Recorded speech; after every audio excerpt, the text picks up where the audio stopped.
लोकाश्रय मिळाल्यास नाट्य रंगभूमी वैभवशाली बनेल असं प्रतिपादन पालकमंत्री चंद्रकांत पाटील यांनी केलं. आरक्षणाचा लढा यशस्वी झाल्याबद्दल श्री खंडोबा मंदिरात आमदार विजयकुमार देशमुख यांच्या हस्ते महाआरती करण्यात आली.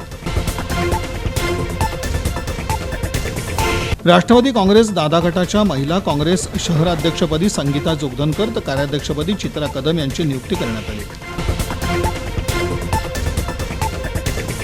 पक्ष संघटन शक्ती वाढवण्यासाठी जुन्या नव्या पदाधिकारी कार्यकर्त्यांनी एकत्र यावं असं आवाहन एमआयएमचे शहर जिल्हाध्यक्ष फारुख शाब्दी यांनी केलं.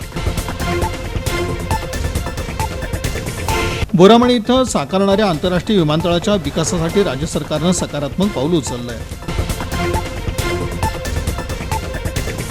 उजनी धरणातील पाणी हे जूनपर्यंत पिण्यासाठीच राखीव ठेवावं लागेल अशी स्पष्टोक्ती पालकमंत्री चंद्रकांत पाटील यांनी दिली.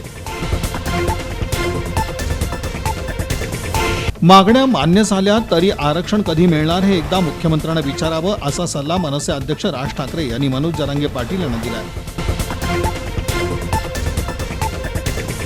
रोटरी नॉर्थची उपक्रमशीलता निश्चितच प्रशंसनीय आहे असं प्रतिपादन डॉक्टर अनुपम शहा यांनी केलं.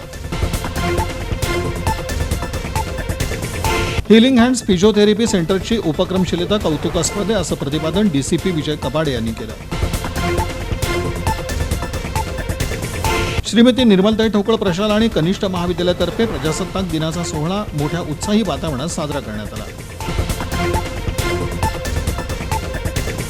कुमठा नाका परिसरातील 19 वर्षीय तरुणी बेपत्ता झाली असून नातेवाईकांनी सदर बाजार पोलीस ठाण्यात हरवल्याची फिर्याद नोंदवली.